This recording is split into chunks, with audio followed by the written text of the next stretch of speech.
Welcome to Alan Skorski Reports. I'm Alan Skorski. Before October 7th and before Israel relinquished total control over Gaza in 2005, Israel operated freely in the Gaza Strip. During the first Intifada in the early 1990s, a unit of independent undercover soldiers began operating deep in the heart of the Gaza Strip. Trained in martial arts, infiltration, interrogation, espionage, and urban warfare, the members of the Samson unit spoke the Strip's language. They wore its clothes, their mission to strike at the heart of the Gaza terrorist network. Get in, gather intel, make the arrest, and get out. Untouchable, invisible. If some of this sounds familiar, like the Netflix series Fauda, today's guest is one of those rare Israeli elite agents who actually performed operations similar to the episodes we watched on Fauda. Here is a brief summary from his book called The Ghosts of Rafah. Turn right, the Shin Bet coordinator said.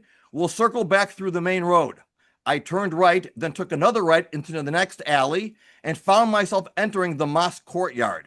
It was Friday afternoon and a large crowd was spilling out of the mosque. I had no choice but to stop the vehicle. Worshippers continued to emerge and were now surrounding our small Peugeot. I could hear the guys in the back quietly cocking their Uzis. The faces of the coordinator and the team commander remained calm, but I could feel their nerves. What was I supposed to do to get us out of this? The situation could turn into a bloodbath in seconds, with dozens dead on both sides. I was just 20 years old, a young fighter right in the lion's den, and the only one who could get us out. Today's guest is Tomer Tzaban, one of the IDF's first undercover operators in Gaza, who will share firsthand accounts of previously untold missions from the heart of the Israeli-Palestinian conflict. From changing identities on the fly to heart-pounding chases in the Kasbahs of Rafah, Tzaban lays out mission after fast-paced mission in the unit's hair-raising legacy. The Ghosts of Rafah is a rare, first-of-its-kind look into the Samson's perilous, silent operations that ultimately brought invaluable peace to its civilians. Tomer Tzaban, it is an honor to meet you. It's an honor to be here, and thank you for having me. Well, listen, I read your book. As I mentioned, I read on Shabbos, and it was like reading Fauda. So here I'm thinking all kinds of thoughts are running through my head. First, I couldn't put the book down, and I'm going to show it so our audience can see it. The Ghosts of Rafah. I know I don't have my green screen up, but we'll get it there. The Ghosts of Rafah by Tomer Tzaban. I'm doing a terrible job, I know. It can be found on Amazon, and we'll post it on our website anyhow. People will see it. So you're 20 years old. I cannot imagine what it's like to be 20 years old operating in the situation. When I was 20, I was in college. I was chasing girls. I was playing baseball. I was a pro-Israel activist on a PLO campus. But that's it. Nothing what like you went through. So I could ask you the first question. What was it like? That's too general a question. But tell us if you would. So I know you were trained. I read about Dror, who was your trainer. He was brutal. I mean, I read the things he put you guys through. When you were first being trained, were you saying to yourself, what the hell am I doing here? I'm 20 years old. This is what I'm going to be doing? Yeah. First of all, everything starts with your own personality. The one thing that I want to learn about myself is how strong can I be? What is my limit?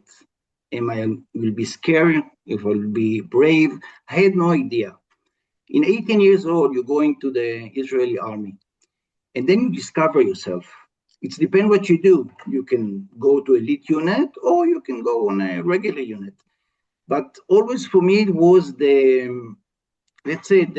curiosity to see how strong and how brave can I be. And I believe those years inside Gaza, in the heart of Gaza, taught me a lot about myself. You don't born this way. You don't born mistarev. Mistarev, there is a word only in Hebrew. In English, we call it an undercover. But I will say that a lot of Israelis, when they get to 18 years old, want to reach those elite units because it's about protecting Israel, but it's also about discovering yourself, learning about yourself. A 21 or 22 years old person in Israel or in other countries are totally different because of those years that we go deep, deep inside a war, a fight, a special operation. And yes, it's create us as Israelis, as a Zionists, as people that love the country. You know, this is the only country in the world when there is war, everybody flying to Israel, not out of Israel. Right. Because we know that if we will not protect the country, if we will not do the best we can, we will not survive in this area. So for me to be in 18 years old, the only thing that I want to do is to see how far can I go inside the army, how which elite unit can I join, and I'm very, very happy that I become a Mr. and undercover in Gaza.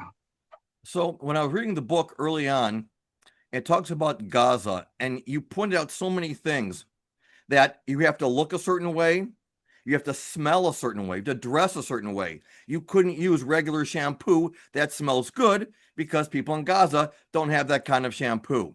And it reminded me of the third season of Fauda when they decided they're going to go in, and I forgot the commander of the unit said, "You don't understand. If you go into Gaza, if you mispronounce one syllable, if your accent, if you're dead, one thing off, they will smell you out and we're all dead." And in your book, you wrote the exact, and I'm thinking, did Fauda get their script from your book? Okay, you talked about in one episode where I think you went to a spice shop and things blew up and one of your agents didn't come out, so he had to be chased down an alley to be safe back. And again, this is very similar to Fauda scene. So I'm guessing that you watched Fauda. I'm Yes, guessing you not did. only that. Yeah, not only that. I watch Fauda. A part of the actors that on the television show are friend of mine. Oh, One of them served me in Shimshon unit. The other guy is serving Duvdevan. It's another Mistarvim right, unit on the West Bank. And Fauda, especially the first season, I would say it's around 85 to 90% accurate.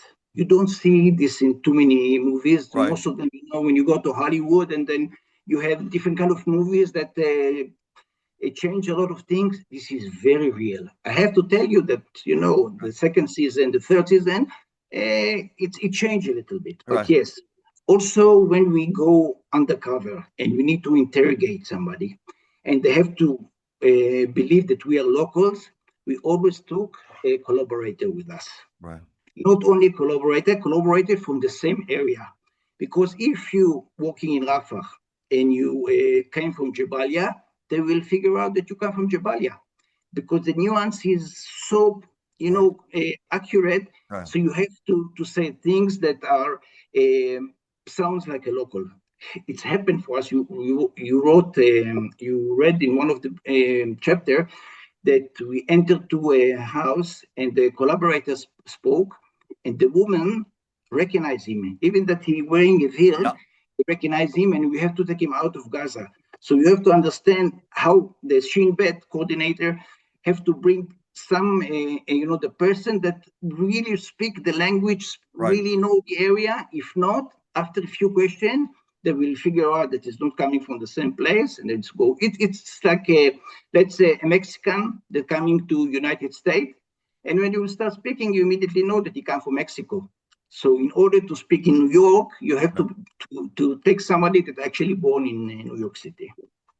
So that leads me, that was going to be one of my questions where I wrote here, collaborator who was recognized. That was one of my questions. So also that was very similar to a scene in Fauda, except in Fauda, this again, season 3, the collaborator was exposed in a meeting with the sheikh and they killed him. But Shin Bet, they went back and they got his wife and kids out. And in your book, you say the same thing, that you went Yes, back and you got his wife and you got his kids out. And said, this makes me proud as a Jew that you went back and you saved the family, because you can only imagine what they would have done to him or to the woman and the kids. So another question, and you mentioned season 1. because you said that.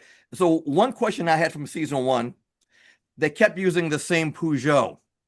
And I kept saying, really? You guys, the same one? And then when in one of the operations, the kids asked the driver, do you know my uncle from this cable network? And he goes, oh, yeah, you're his nephew? And they immediately, I said, oh, come, really? I mean, even I knew that was a setup. But okay, this is a series, it's TV, it has to do that. What was your, see, all your missions are very heart pumping and adrenaline rushing. Was there ever an easy mission for you where you went in and everything worked? No mistakes, like clockwork. The person was going to be there. Everything worked the way it wanted, chick-chock. Was there anything like that, or was everything always you had to think on your feet because something did go wrong? I don't know. So, first of all, there is a lot of missions that get very easily, especially if put off your pistol and catch the wanted people. We have one of the mission that we had is to eliminated one of the strongest terrorists that was unbelievable smart. He was on the what we call the center camp. It's not far from Deir el-Balah, and we get the information that he's there. We enter to the mob, and he is standing in the front of the mob, and he had like M16 on his hand. He shot in the air. Everybody was very excited, and we go between them, of course, in the sky, dressed like Arabs, and we get very, very close to him, around, I'd say, we like 40 yards from the guy. We already took the pistols, you put them like under the shirt. And suddenly we had the school bell. It's was around 12 o'clock. The kids left school. And of course, the kids ran into the demonstration and they want to see the leader. Now, it was very, very close. And we we understood that what's going to happen if we start fire, because this guy will not go quietly. He already had the weapon. So we saw a lot of kids around him. And yet, even that we were very, very close, we get the order in the earpiece, abort the mission, leave him. Right. So we get so close to him, and then we took right, we go through the alleys, and we'll disappear from the area. Right. Now, this is one of the things that maybe many people don't know about the Mistarvim.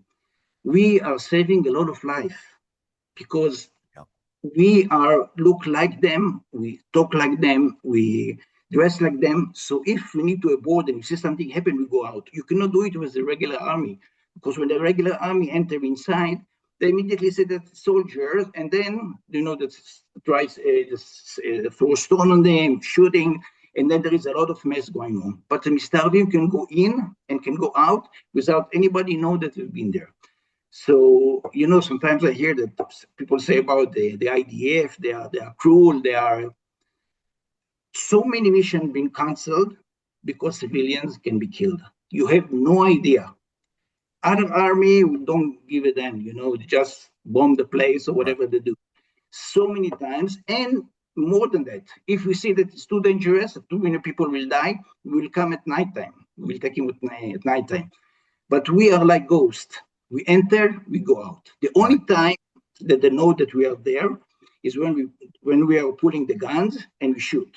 And then you have 3 to 5 minutes. God give you 3 to 5 minutes to escape from the place. The extension is supposed to come and take you, and you will disappear. If they are late or they are stuck in any kind of reason, everything is changing. Now the mob starts closing on you.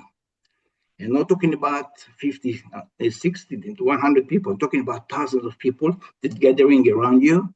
Right. And this is a very, very scary situation. That, by the way, I think in Fauda, you can see it also, the same episode. That's what I'm saying, especially in the first season. A lot of things that we're reading there are true. By the way, I sent to Avi Sakharov, the one that actually wrote the Fauda, I sent him the book.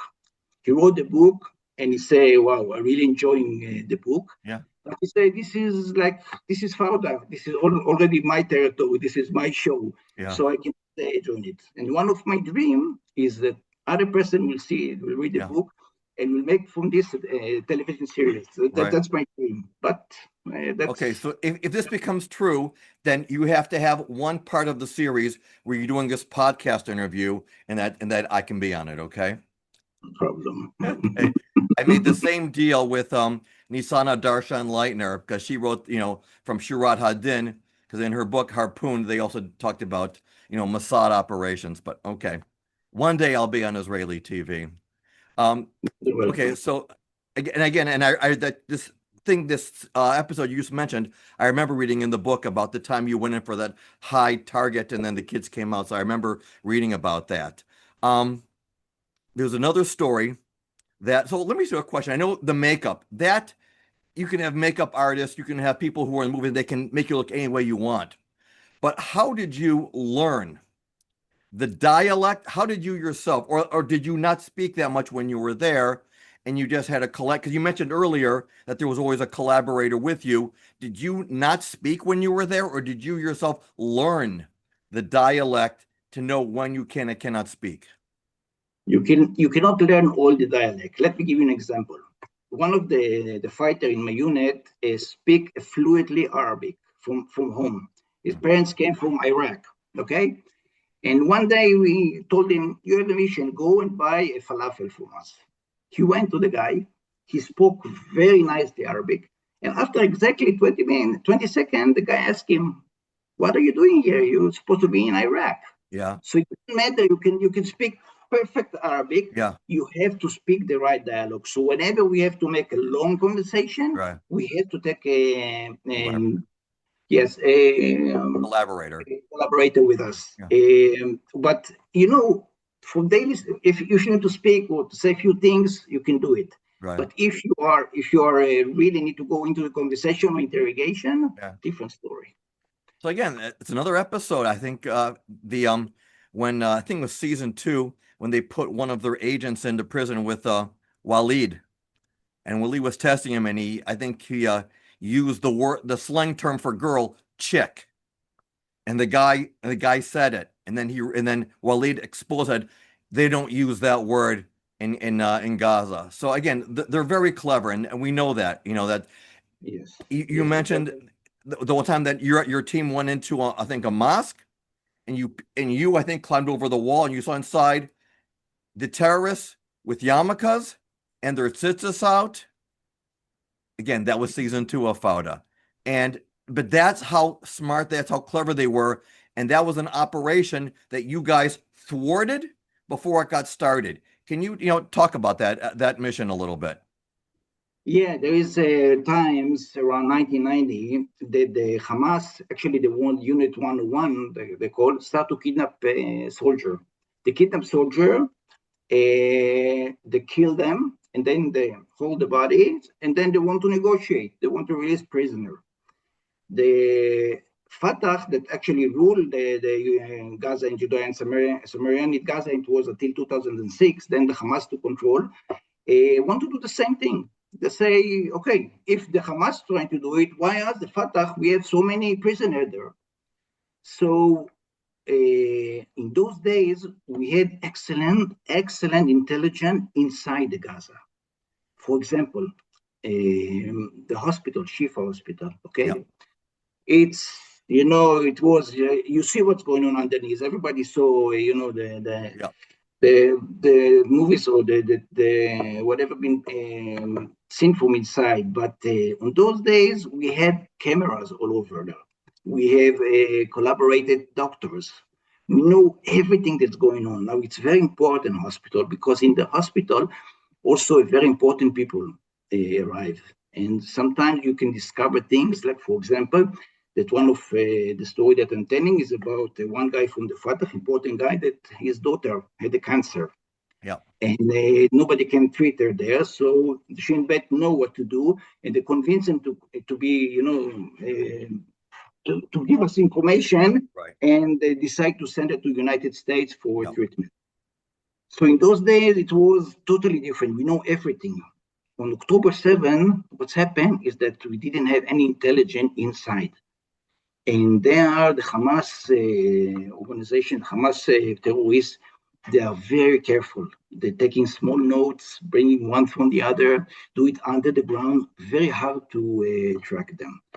There's a lot of surprises on October 7 when you enter inside it. There's so many tunnels, nobody know about them because it was like blackness for the Shin Bet for quite a while.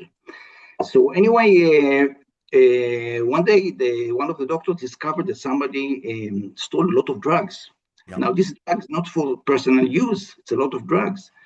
So the Shin Bet understood that somebody is trying to kidnap a soldier because when you kidnap a soldier, you need to hold him someplace. Right. Now, you need to also, yes, treat him, in the way that you can kidnap him. So I don't want to talk too much about it, but the Shin Bet asked us to go and check this mosque because the paramedic that took those drugs used to go there to this mosque every night. Now, on the nighttime in Gaza, only, let's say, emergency cars can move, the army moves, and of course, the show committees. Those are the three people that actually going around. And we went to this mosque on the night. I climbed over the fence of the mosque. And inside I saw Arabs praying, dressing as a settler. Settlers, yeah. Yeah, and even that we thought that it's only in the beginning, when I go over this fence, I understood they are ready. And I saw also two cars ready for the kidnap, two Subaru. Everybody used Subaru those days because it was a common car in Israel. Everybody almost had a Subaru. And then the Shin Bet Shin Bet coordinator didn't know if to go in or out, but in the end, he said, okay, go inside. So we get over the fence, we go around the courtyard, and when we enter to the mosque, we surprise them. Now, the war was out weapon because there was a bag on the side with M16 and pistols. So the leader of this gang tried to catch to take the M16. A few seconds took, one of the soldiers shot him in the head, killed him immediately, and we caught all the other guys. Now, when there was handcuffed, I count them and I see that there is only 7.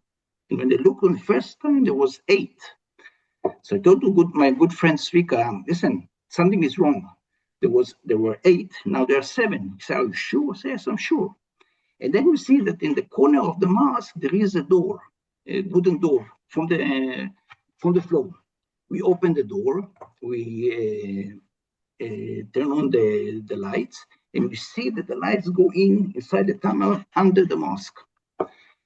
And we want to go in, so I asked Tvika to bring also a flashlight with him. And suddenly there was 2 shots that been shot from the inside, from the tunnel to it hit the floor.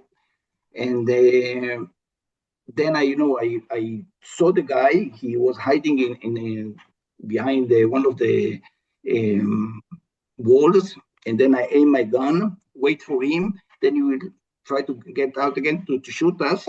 He was always on my side, 1 bullet, and I killed him. We go inside the tunnels, and suddenly we saw a brand new door. We opened the door, and we saw the place that they planned to hold the soldier that they planned to kidnap.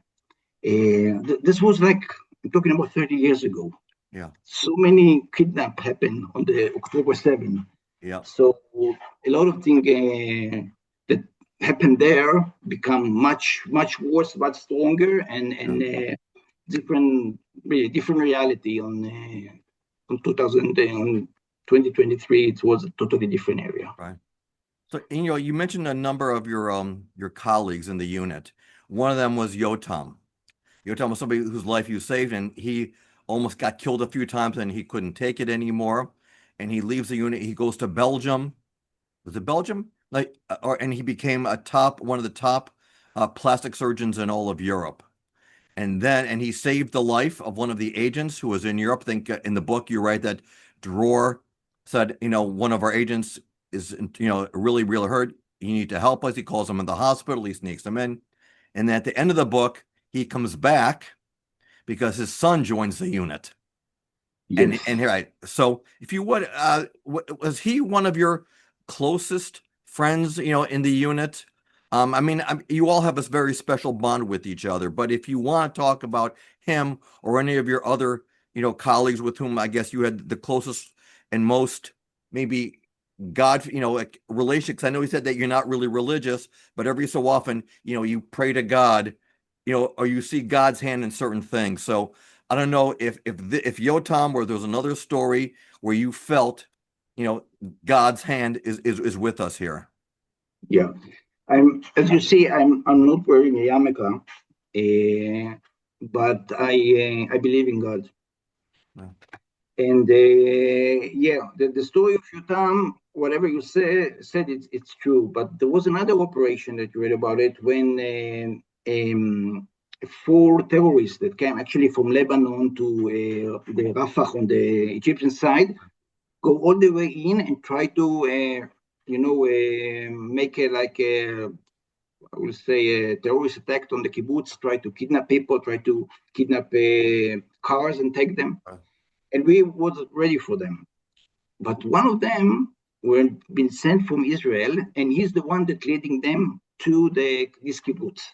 Now that guy was from our side. He was Bedouin, but he was from our side. I met with him, I talked to him, and I asked him, very important, before when we planned the operation, I told him, listen, when you will cut the fence, go to the right, because we're going to be 4 snipers and we're going to kill them. But you have to understand, if you will stand in the way, it's very dangerous for you. Because you mentioned that you had given him a necklace that was supposed to glow in the dark or glow invisible, and it didn't turn on. Yes. Exactly. Yeah. He's supposed to turn it on when he Yeah. was very close to the fence.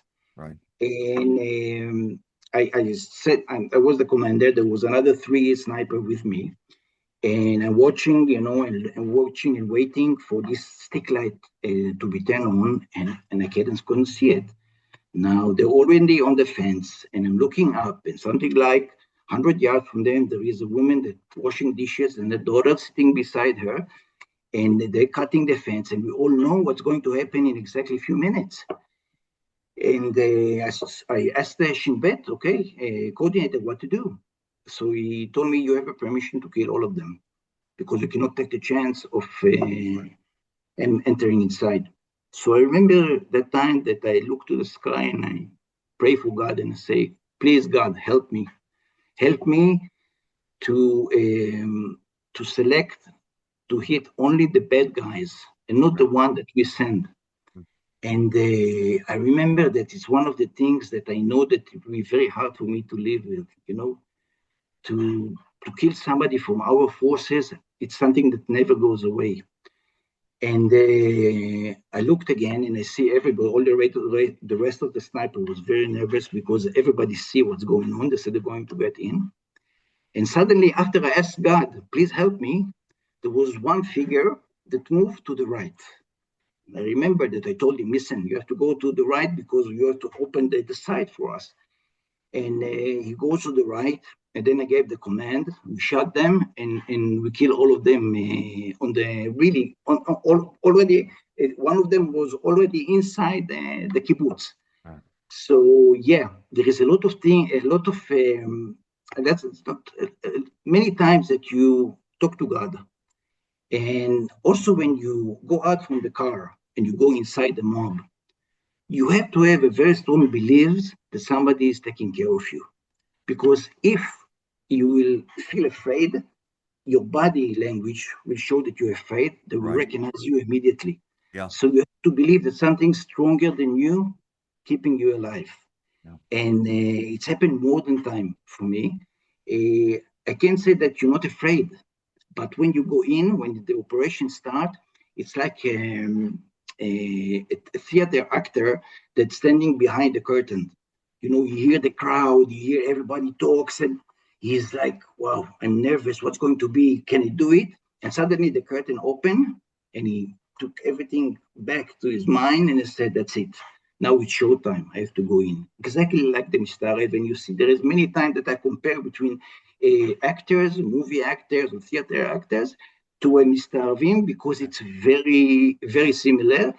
Only the outcome is different. Right. On our side, it's death, and from the other side, it's Right. clapping hands and enjoying the show. Right. So you mentioned something in your book also that for me was very touching, that you talk about saving lives versus taking lives. And you had mentioned that you saw, I think, a video on the news. Your daughter is a medic or was a medic, and she was saving the lives of terrorists. And you're thinking, oh God, she's saving a terrorist. But at the same time, you mentioned that it feels much better as a human to save a life than to take a life.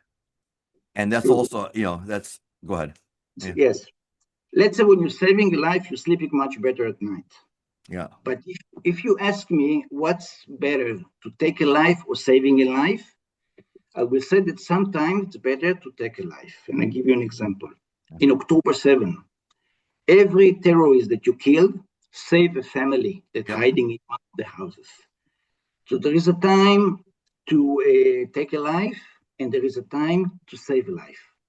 It's very difficult also for my daughter to, when there's terrorists that kill other people, kill Israelis, kill settlers, or whatever, and she needs to take care of him and to save his life.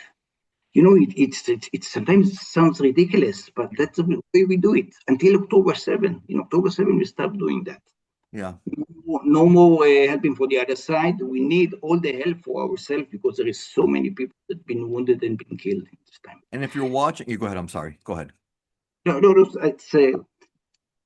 please continue. Okay. No, because if you're watching the news now, whether it's Australia, Canada, or America, we are seeing more and more of these Muslim doctors and nurses saying that they would have no problem killing or not treating Jewish patients.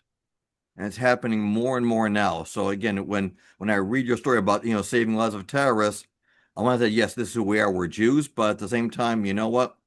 We're in a very different time right now. It's true. And, when you read the book, you heard about the time that I was on the Boydim. You remember the Boydim, the warehouse that... Yes. Yes, in the middle of Rafah. And I've been educated when I was young that everybody is the same. If you're Arab, if you're Jewish, if you're Christian, it's the same. But something happened to me during the time that I served in Gaza. They changed my mind. We're not the same. And I will explain exactly what I'm talking about. One of the days, I think it was on the third day of me lying down on the fourth floor, waiting for the terrorists to come out from Rafah. I fall asleep. I was 3 days by myself inside inside this. Was this the operation when you went after the Najjar clan?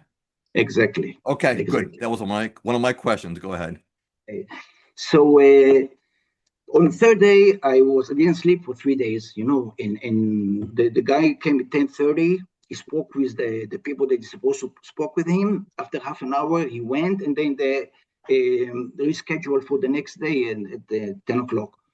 So I have a long time sitting there, I'm sitting in the middle of the line dance, really there. I see them, I see what's going on. It was amazing. Only this thing, it looked like sometimes I felt like I'm not in the reality. It's like I'm seeing a movie from the small hall that I had there in that warehouse. But on the third day, I fall asleep in the night. And suddenly I woke up. I don't know how long I slept, maybe 30 minutes, 40 minutes. Suddenly I see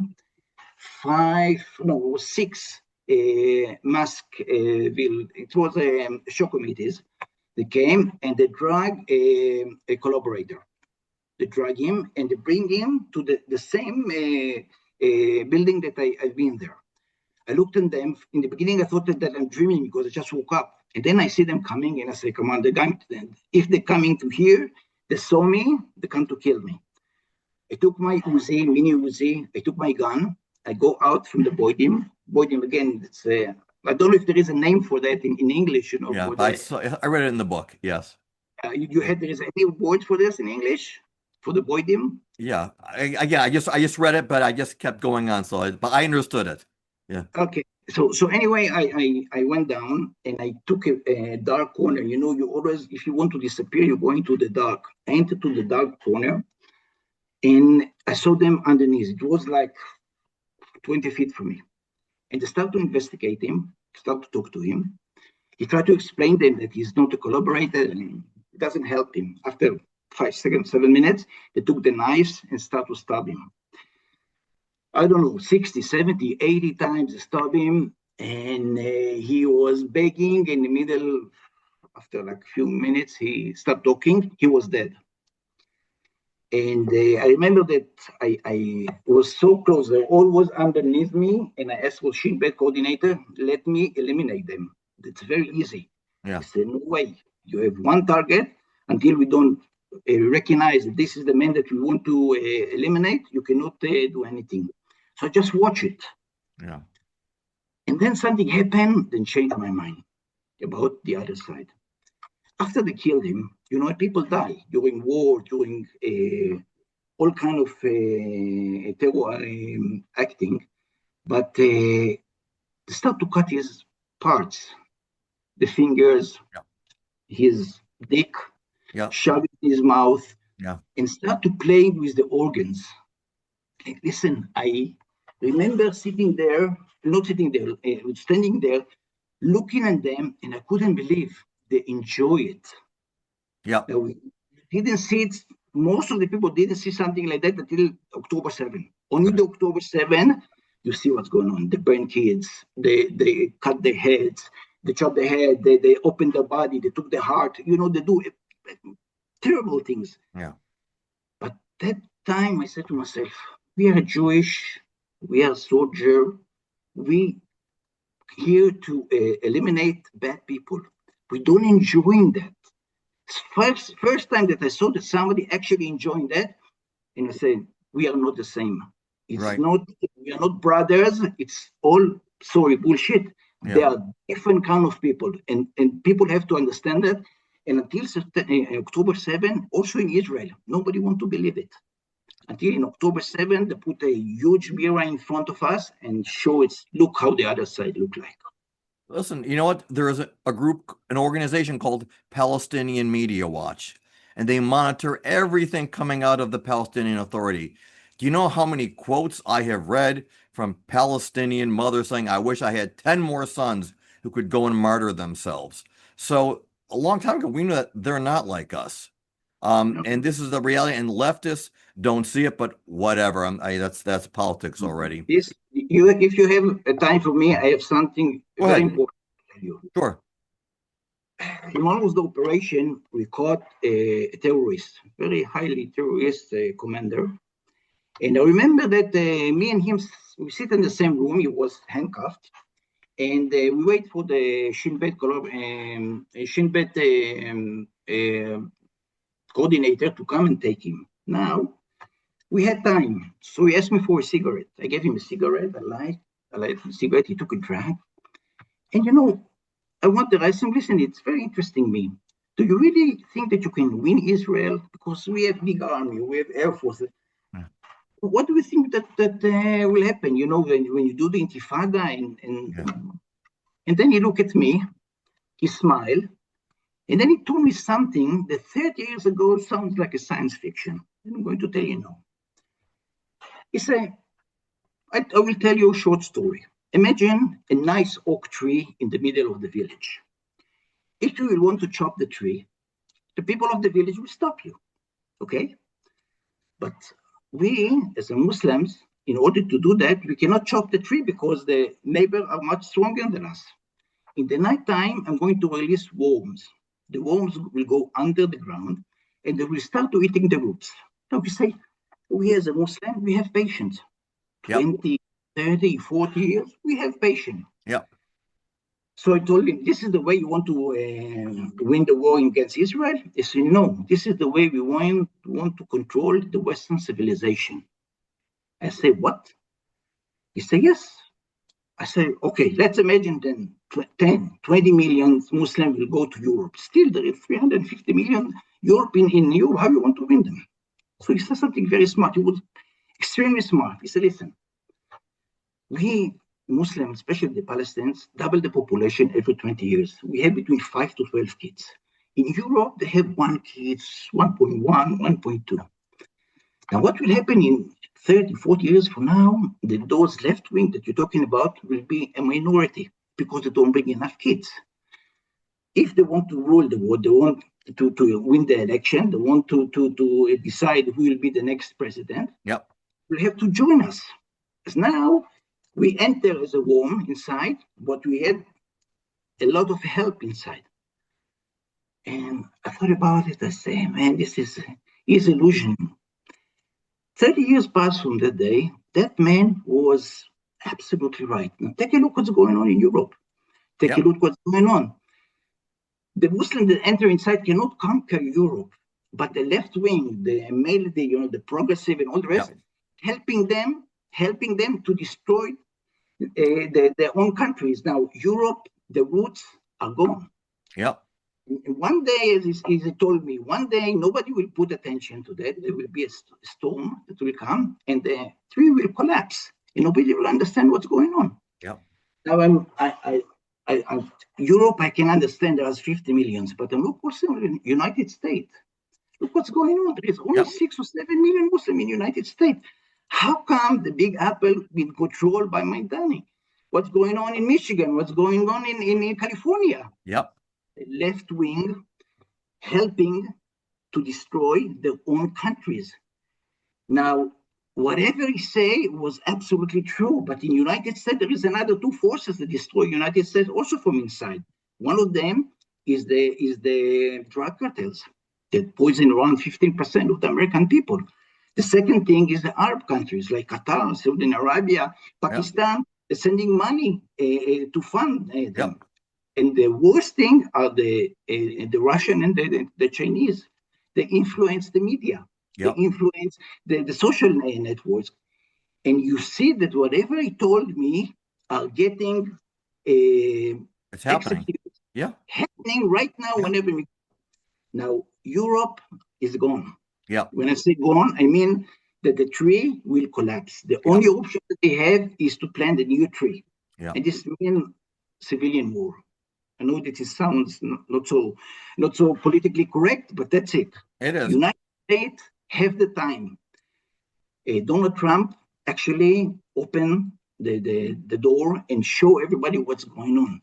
And what you see right now, it's the Republican fighting for United States. Now the same worms. Take a look what's going on in the Democratic Party. Same thing happening inside. This is brilliant, man. The plan is brilliant, and it's killing everybody from inside, and it can happen only in democracy because it cannot happen not in China and not in Russia.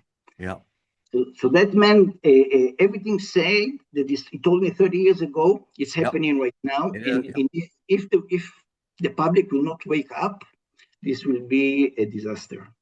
You're 1,000% right.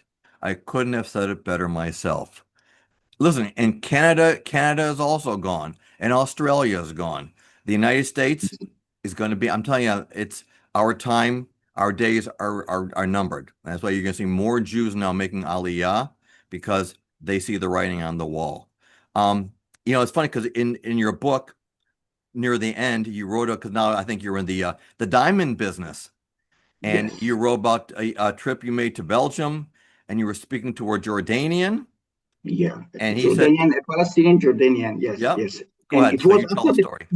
It was after the peace agreement, and in Israel, he was very, very happy. We have now peace with Jordan. I spoke with him, and I said, listen, what do you think about the peace process, about the other things? And then he said, listen, right now you're strong. You have America as your daddy, United States, helping you, supporting you. You have the Jews around the world that are helping you. In the minute that you will be weak, will come inside Israel and will kill you all, like they do on October 7th. I didn't, when you say that, I was shocked. I'm telling you. Yeah. And after October 7, you see that whatever they say, they actually mean it. Correct. Listen to them and believe it, and listen to them what they're saying in Arabic, because the two languages are speaking. In English, different things. In Arabic, totally different things. So the Muslims cannot win the war against the West because they're not strong enough. But when they enter inside the country, they can win the war from the inside. And that's exactly what they're doing right now. Exactly. Tomer Tzaban, meeting you is an honor of all honors. You are the author of a great book called The Ghosts of Rafah, an undercover counterterrorism agent in the heart of the Middle East conflict. We're going to promote this book. I want to, let me ask you one last question. You Yes. mentioned that I think in your book also that your kids were watching the news and they were seeing stories about how's it about Mr. What's Mr. Arvim. Mr. Harvey, Mr. right? Arvim, yes, it's me. Right. It's me that Jewish that look like ours. And your kids asked you if you were ever one of them, and you said yes. So Yes. did you have a sit down with them and say, okay, let me tell you about my past? Did you tell them your stories? Tell them a little bit. How did they react? Okay. First of all, after finish my service, the army, I took all the things that I have, all the experience, the good one and the bad one, and I hide it inside the brain, close the box, and that's it. Continue my life. Yeah. The problem is that it's open. From time to time, it's get open. And actually, you don't have anybody to talk to because nobody will understand what you're going through. Nobody can understand what does it mean when thousands of people are chasing you in the middle of the Casper Street and in other places. And I kept it to myself. Only when I go to a good friend of mine from the army, we can talk about it. And one day, my son Adam saw a Fauda. And he asked me, Daddy, you also Mr. Rev and Undercover? I said, yes. He said, how come you never told us about it?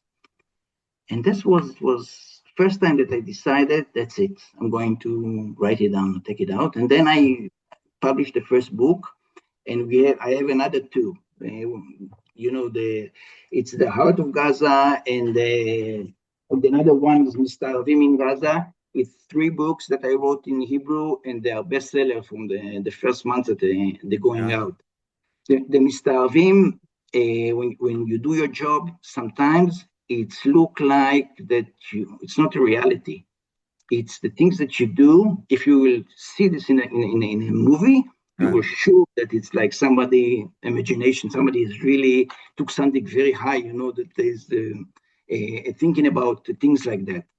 It's amazing what's going on. But if you want to win a war, we always have to think outside of the box. Yeah. That's what happened in Iran with the Mossad. That's what happening in Gaza, and that's what happening in other things. When we withdraw from our territories like Gaza, it means that they are organizing and they're going to attack us. They have no intention to let Israel to exist. The only thing that they want to do is to destroy Israel. Now, let me tell you another interesting thing.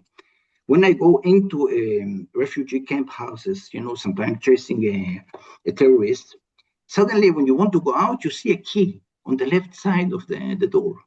And you ask the owner of the house, what is this key? So this key is from Jerusalem. And then you go to another house and you see another key. The key is from Ashkelon, and that is from Jaffa. They kept the keys of the houses from 1947, 1948.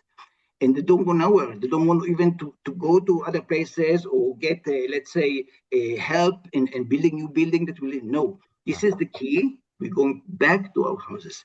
You have to understand that they have no intention to accept Israel. There's no peace here. It's all bullshit. Right. The real thing is they want to live instead of us and not beside us. Correct. If you understand that, you understand that all the rest are just mumble jumble. Exactly. Okay, Tomer Tzaban, The Ghosts of Rafah. It was an honor to meet you. I wish you until 100 Ad Mea Esrim, as they say, continue Hatzlacha in everything you're doing. And it was great to meet you. It was a pleasure being at the show, Alan, and thank you very much for having me. Thank you. Oh.